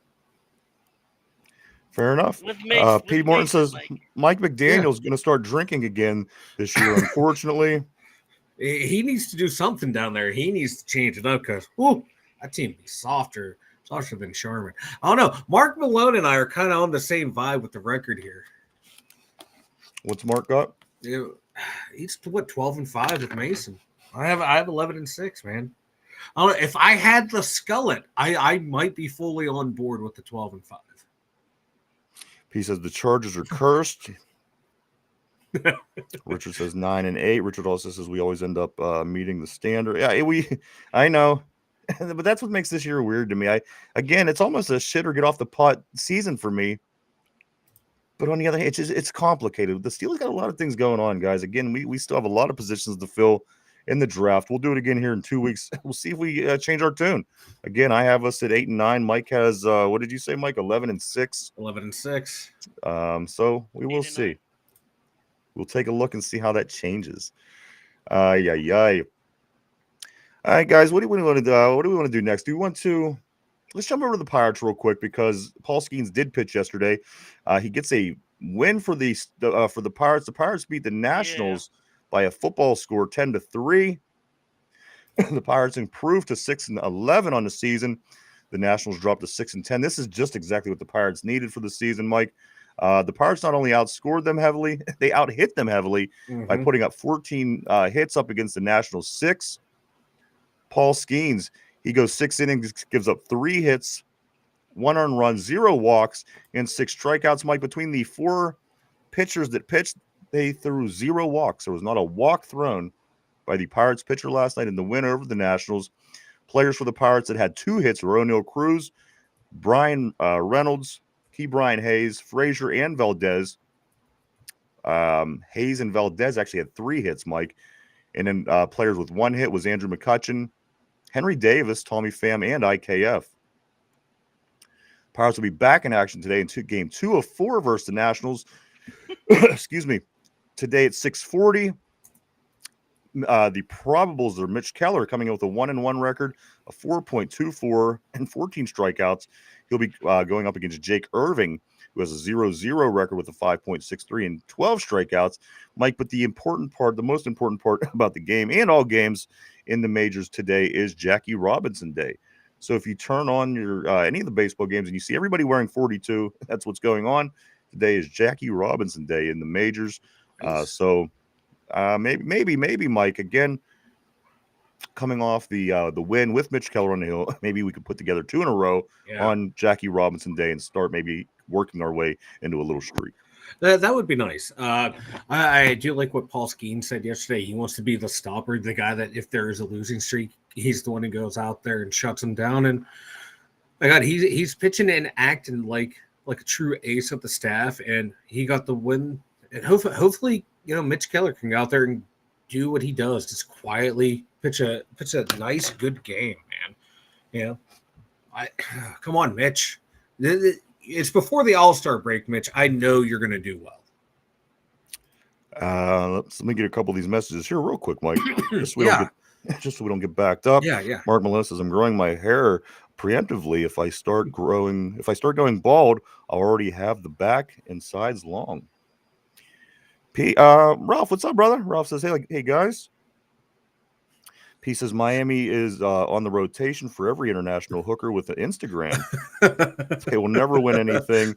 Those dudes are exhausted. You ever wonder why? I mean, come on, them guys gotta be having a blast. Well, you're bagging the hookers, but for comment of the day. You're exactly. You're bagging hookers. You might as well do the coke right after, so you have that energy for the game. Come on now. I know. Be logical, people. You got to think ahead. You be like Mark Malone. Be a thinking man. Caleb says, "What should I do? What should I get for lunch? A corned beef sandwich or some pad thai?" You know what? I was thinking that too, Mike. I'm sitting there, my stomach's growling. Pad thai sounds good. I don't know what I'm thinking. I've never had pad thai, but it looks good. P says pad thai better for your health. Mark Malone says, 2 dumb users, I'm a thinking man, I tell you. Caleb says pad thai is good, but I have been craving a big ass deli style sandwich for a minute. And P says, get both. You're a grown up. They sound good. Everything sounds good. Everything sounds good. So that is the Pirates, guys. They are back in action. Tortilla Jackson's his vote is on the corned beef sandwich, and Caleb does confirm he is an adult, and I trust he'll make the right move. Whatever you decide, Caleb. That is it for the Pirates. They'll be back in action again today at 6:40, taking on the Nationals in Game 2 of 4. Mike, just kind of going over this. Thursday is the last game. Derpy and the Penguins. You follow the Penguins. This is the last game of the season. Yeah. The Pittsburgh Penguins, Washington Capitals.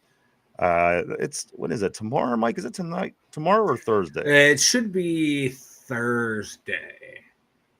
Thursday, I believe. I'm pulling it up right now. Yeah, Thursday. So the Penguins will be done. They'll be wrapping it up. Mike, the Riverhounds, the Pittsburgh Riverhounds, our soccer team, they're back in action today at 6 o'clock. Now, this tournament they're in, it's called the Lamar Hunt U.S. Open Cup Game tournament. So that's what they're in. Yeah. This game is at Columbus, Ohio. Today, they will be playing the Columbus Crew. Yep. See, what is that? Is that Derpy? I'm sorry. Shit, that was me. My bad. Now, you were just yelling at Derpy all show. It's different. My name's on the letterhead of the show. His is not. He says, I'm not part of your system. Caleb says, I'm 40. I'm a man. I'm 40. I'm a man. One of the greatest coaches crash outs of all time. Caleb goes on to say, I had B-dubs recently, and it's gone so downhill. And Taco Bell never. I agree. What's that cool with Devontae Adams, and he says Taco Bell's in his house? That'd be the first thing to do. I'd do if I was rich. Right? I'd have a Taco Bell on every floor. But as I said, Mike, yes, the Riverhounds are back in action tonight at 6 o'clock in the Lamar Hunt U.S. Open Cup Game tournament. That is today at 6 o'clock. Also, Mike, the WNBA, Paige Bucher, #1 overall draft pick, going to the Dallas Wings, joining other UConn stars such as Sue Bird, Diana Taurasi, Brianna Stewart. These are all UConn girls that went #1 overall. Paige Bucher's adding to that, Mike. She is going to the Dallas Wings. No surprise there, her getting #1. That was like one of the worst kept secrets. I gotta be honest. I was really impressed by her this year. I was she's good. because last year when I seen her play in the tournament, I didn't think she was all that. This year she was all that. She brought it, man. Yeah, she was back to 100% because she got injured a couple years ago. It took a while for her to get back. Caleb says, I live next to a local Mexican place that's better than Taco Bell. You know what? And that's the thing. I say Taco Bell, but any Mexican is freaking amazing. I love. Matter of fact, we just had Mexican here at the studio a couple days ago. I got a big jumbo burrito, and what was that from an El Paso? El restaurant? Paso was scrumptious. Yeah. There's another one local to the studio. I want to try. I think like tacos and tequila or some shit like that. That looks good. Yeah, I want to see if they'll deliver the tequila to the studio.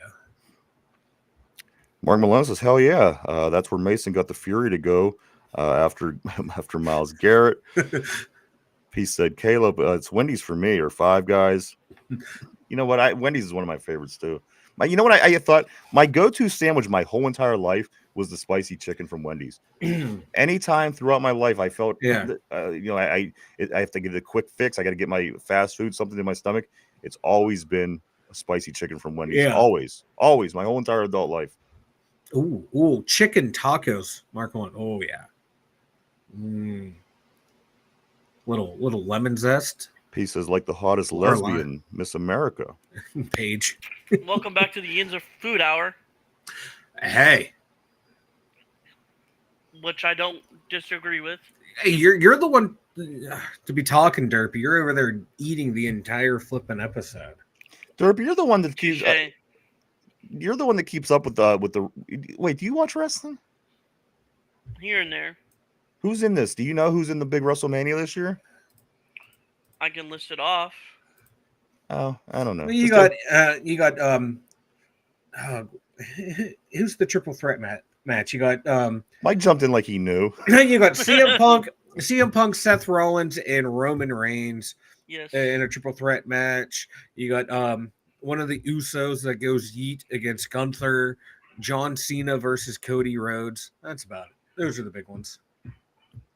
Caleb says, fun fact, Colonel Sanders was a mentor to Dave Thomas of Wendy's. Is that true? Caleb does come up with some really, really interesting facts. I don't doubt that it's not true, to be honest with you.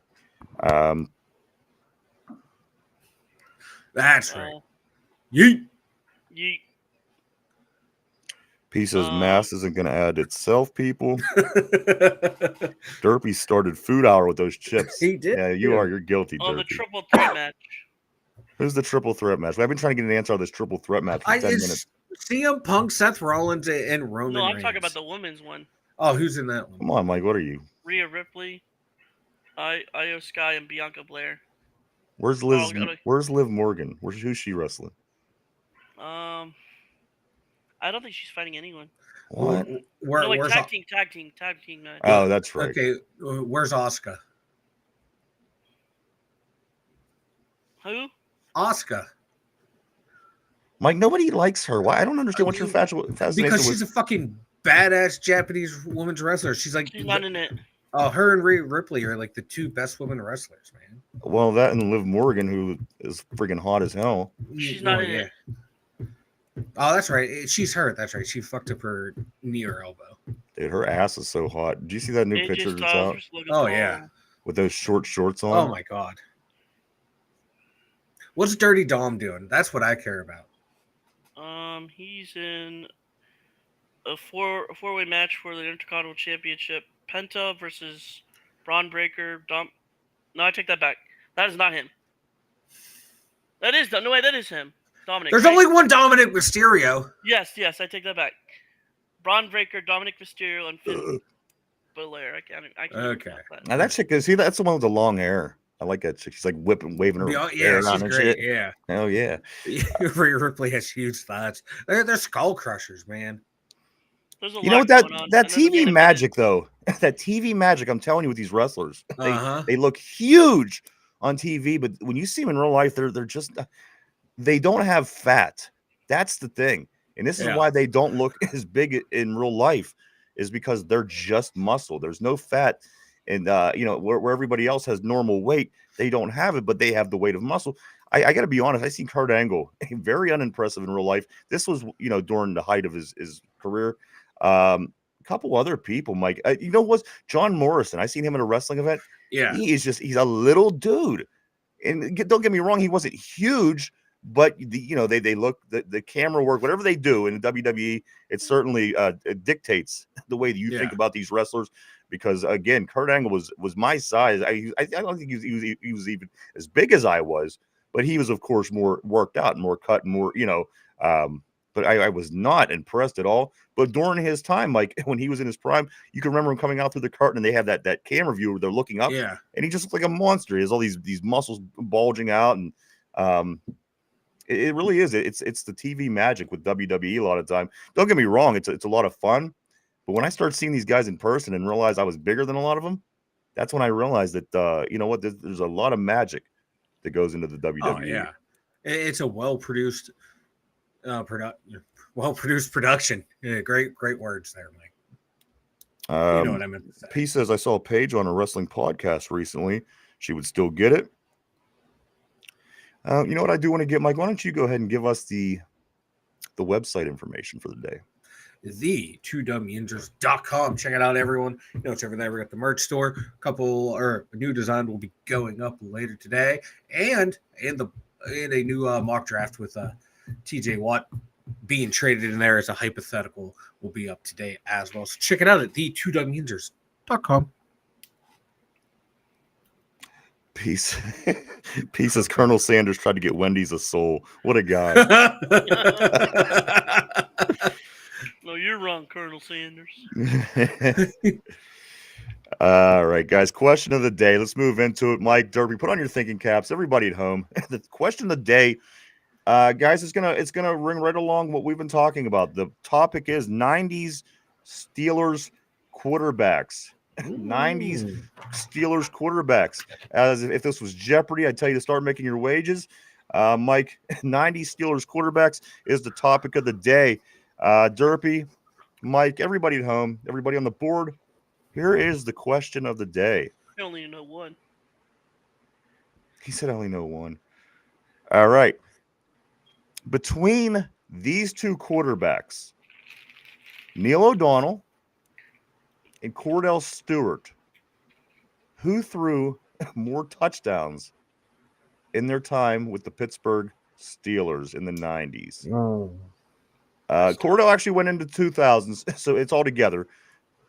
But between these two quarterbacks, Neil O'Donnell and Cordell Stewart, which one of these guys threw more touchdowns as their time as Steeler quarterbacks? Take a minute to think that over, guys. We're live 5 days a week, Monday through Friday, 11 a.m. to 12 p.m. Eastern Standard Time every day right here on YouTube. All right, fellas, question of the day. Everybody at home, feel free to put your answers up on the board. I'll see how we look. Question of the day is a 90s Steelers quarterback question. And the question is, between Neil O'Donnell and Cordell Stewart, while trying to rebound from Terry Bradshaw 15 years later, which one of these two has more touchdowns thrown between Cordell and Neil O'Donnell? Pete Morton says going with Slash. Tortilla says I'm going with Cordell because I don't know shit about O'Donnell. 007 says Mike Tomczak. I like Tomczak. He was a good backup. Do you guys want a hint? Yeah. You accept the hint? Yeah. Here's the hint.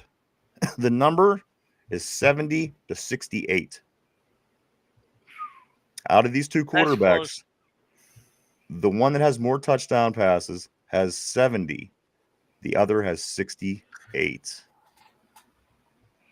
Again, between Neil O'Donnell and Cordell Stewart, who has more touchdown passes in their time as Steeler quarterbacks? And the hint is one of them has 70, one of them has 68. Mike, I'm going to start with you. Who has 70 and who has 68, Mike, of these two former Steeler quarterbacks? Of course, Neil O'Donnell, Cordell Stewart. One has 70, one has 68. Which quarterback has more touchdowns in the NFL? You want another hint? No. One of the quarterbacks played 2 years longer than the other one for the Steelers. I'm going to go with Cordell. I know Cordell had more interceptions than touchdowns. By two. Yeah, I can't remember. Oh, God. Yeah, I'm gonna go with Cordell. All right, Cordell Stewart. Mike, is that your final answer? Final answer. All right, I'm locking you in. You were locked in on Cordell. Derpy, I'm going to come to you. This is a question about 90s Steelers quarterbacks. And the question between Neil O'Donnell and Cordell Stewart, I need to know from you, who had more touchdown passes in their time with the Steelers? One of them has 70, one has 68. And I do want to say one of the quarterbacks did play 2 years longer in Pittsburgh than the other. Derpy, who do you think? Cordell. Cordell, is that your final answer? Yes. Got to remember, guys, Neil O'Donnell took this team to the Super Bowl. On the board, Tortilla says, I don't know nothing about O'Donnell. Mark Malone says, man, Corky ran a bunch, but surely Neil O'Donnell threw more. If Neil O'Donnell were here to set us straight. Yeah, it's true. We haven't seen O'Donnell. Right? Yeah, where's Neil O'Donnell? He'll be back. He'll be back when football season comes around. Neil O'Donnell is the pick by Yinzer Joe. Guys, the question of the day is 90s quarterbacks for the Steelers. Neil O'Donnell, Cordell Stewart. Which one of these guys has more touchdowns thrown? The hint is it's 70 to 68. And the hint is also one of these guys played 2 years longer in Pittsburgh than the other. Both Mike and Derpy, they both picked Cordell Stewart. We got a bit of a wait, what am I missing? I see the word O'Donnell was like slightly more retarded than Eli Manning. Oh, shit. I'm not seeing it on my board here, but I'm seeing it up on the screen, so I don't know why. Something. Like a YouTube filter may have, like a auto filter may have got it. Yeah. Pieces they couldn't wait to get Cordell out of there. He's going to say O'Donnell. You know what with Cordell, what it was for me? It was the 5 turnovers in the AFC Championship. That was when I drew the line. We were playing the Broncos. We beat them earlier that year. We weren't supposed to beat them. We beat them 35-24 in the regular season, and Cordell came out and threw 4 picks and lost a fumble. That was my again, and I was saying the same thing I'm saying now. We have to find our guy who's confident, who's going to be able to step up, and you could have faith in winning football games, and that's where I was with him. Caleb says he caved and got his pad thai. So the question, guys, is it Cordell? Is it Neil O'Donnell? One of them has 2 more than the other. One of them played 2 more seasons in Pittsburgh than the other. Guys, the correct answer, Mike Derpy, you are in fact correct. Cordell Stewart had 70 touchdowns. Neil O'Donnell had 68. But hold on to your seats. Interceptions. Mm-hmm. Cordell had 72. Yeah. Hold on. Neil O'Donnell, 39. Yeah. Wow. Yeah. Cordell was, in fact, the guy that played 2 extra seasons. Cordell played 8 years for the Steelers. He managed 70 touchdowns, 72 interceptions. Neil O'Donnell, 6 seasons, 68 touchdowns, 39 interceptions is the correct answer for today's trivia. Good job. What's that, Derby? Said P might not be wrong. Yeah. Yeah, Cordell had to parlay that game. But it was rough, guys. But again, Neil O'Donnell got us to the Super Bowl, and he was really there. He was really their quarterback when they were rebuilding back with Bill Cowher. That was my prime time. I was a teenager in high school, was really into it. And a lot of fun. If we could have just won that Super Bowl against Dallas, things would be different, Mike. But didn't play out that way. But that is the answer, guys. Cordell Stewart, 70 touchdowns. Neil O'Donnell, 68 touchdowns. Cordell Stewart, 72 picks. Neil O'Donnell, 39 picks. That's crazy. Cordell, 8 seasons. Neil O'Donnell, 6 seasons is the question, or is the answer of the day. Guys, so good job. Good job at home. Good job on the panel, everybody. Mike, anything we start getting ready to wrap up for the day? Anything you want to talk about? No, I got nothing, man. It was a fun show, exciting show. Debate was moving. I loved it. I just can't wait until the draft, man. It's so close, so close. So we'll find out if our speculations on the draft are right, and then Won't be that long until training camp, baby. This off season is flying. I was talking to one of my bosses at work, and he was like, "Holy shit, the draft's next week." I'm like, "Yeah." He's like, "God damn, it's sneaking up on you." You know what? It's so close, but it's so far because Yeah. it's April. So you still have May, June, July, August. You still have 5 months till we kick off. If you Yeah. think about it, I mean, regular season. So it's flying, but yet when you look, it's still so far to go, Mike. But of course, you got to go through all these days first. So we got the draft next week, and this is Will we be again. doing a live reaction to it, Mike? Yeah. Okay. I Yeah, don't know. Mike's in. I don't know Is about there- Ryan's going to join. Is there any bowling matches that day, Derpy? I have to know. No, there are not. There's not. All right. No Are you gonna join us? no Parcheesi matches or anything like this. No. I might. I don't know. I do got the new computer set up, so I could do that if I needed to, or wanted to, guys. So we'll see. We still got next week, guys. A lot could happen between now and then, Derpy. A boulder could fall out of the sky and land on my head in the meantime. So I don't want to make that commitment just yet. But I do know that Mike is planning on doing that. My thing is this, guys, and I tried to talk about this last week when the computer was shit in the bed. Ice football. Anybody see this ice football? No. It's basically played on a hockey rink, but these guys, they're playing football. Tackle football, running on feet, like they're not skating. I don't know, just kind of interesting. Something I saw over the weekend was a little bit different. And these guys, it takes talent, and they're not running as fast, of course, as you see people running on non-ice surfaces. Just kind of an interesting thing to keep your eye open. If you see this ice football, guys, it was kind of cool. I'll check it out, man. It sounds interesting. I mean, ice football. And then, like I said, they're tackling each other too. And it kind of looks clumsy until, really athletic people start playing them. I'm sure they can make it look good. But the guys that are out there now, it's like watching the guys that were the original football players back in the, the 20s or whatever the hell it was. Just wasn't much talent, wasn't much at all. But still, nonetheless, a lot of fun to watch. Ice football. Joe says, I'm just hoping there's no ladies volleyball on draft day. Me too. And here with the Yinzer Joe with our Pitt Panthers. These gals are tough. I can't. It's hard to pass up a Pitt Panther women's volleyball game. Someone from my local, like a local high school team. Yeah, is actually on the Pitt. Is that for the girls? Really? No way. Yeah. She was from your high school? No, not from my high school, but from my area. Okay. What? Okay. Tortilla Jackson says he'd moonwalk into the end zone on ice football. You could definitely do some different things on ice. What's that? Derpy's lagging. I do want to say, guys, thank you so much. We are very grateful. I want to say thank you that you came to join. Yes. And hang out and watch us today. We appreciate each and every one of you. We truly, honestly do. We couldn't do it without you guys. Thank you so much. I do want to say thank you to everybody on the board. You guys always keep things interesting here on the show. We love you guys. Always great stuff on the board, and everybody at home as well. Whether you be walking the dog, maybe in the car, maybe at work, whatever the case may be, we thank you as well. We don't want to leave anybody out. Thank you so much for hanging out with us today. What's that, Derpy? P. Look what P said. P says that's not talent. That's early stage CTE. Jesus. Okay. Jen says they have ice bowling in Wisconsin. Ooh. The concept is new to me, but apparently this is a thing. She says, "Watch out, Derpy."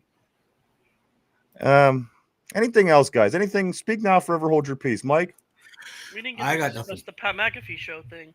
Oh well. You'll be in again this week, right? Yeah. Okay. Remind me. We'll talk Pat McAfee next day you're on, because I have a whole page of notes here, because it was the day that our computer shit the bed. We were supposed to be on the following morning talking about the PMS show, the big night out, if you will. So Derpy, when you're back, we will talk Pat McAfee. All right.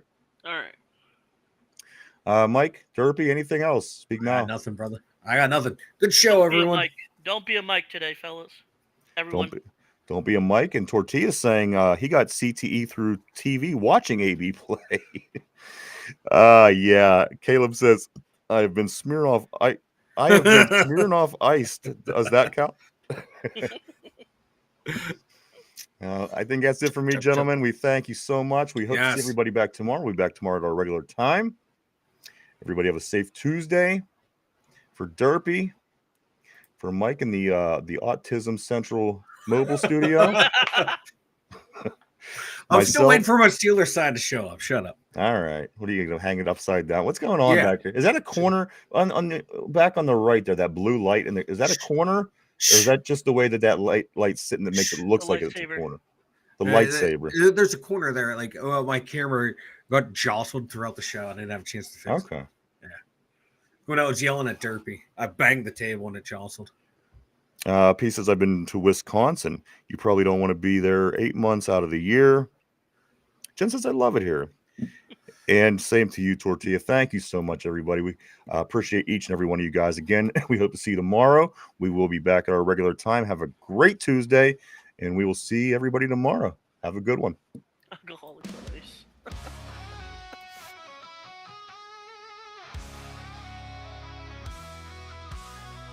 Steel boots stomping, crashing the floor. Two wild Yinzers kicking through the door. Loud like a jag-off at a pins game fight. Brace yourself, this ride ain't polite. Two dumb Yinzers, loud and proud. Heads in the clouds, voices in the crowd. Chaos brewing, they don't play nice. Hold on to your iron and grab your prime anti-slice.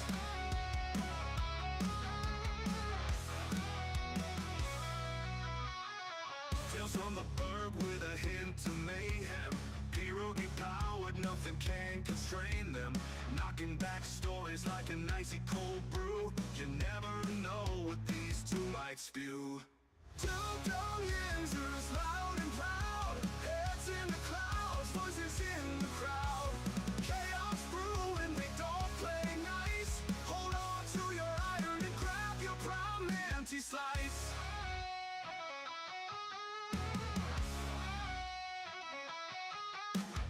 Tales from the burg with a hint of mayhem. Pierogi powered, nothing can constrain them. Knocking back stories like an icy cold brew. You never know what these two might spew. Two dumb Yinzers, loud and proud. Heads in the clouds, voices in the crowd.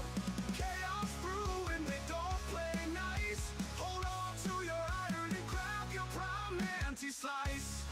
Rivers collide where the laughs always flow. Black and gold thunder everywhere they go. The madcap kings breaking every mold. With two dumb Yinzers, the stories don't get old. Two dumb Yinzers, loud and proud.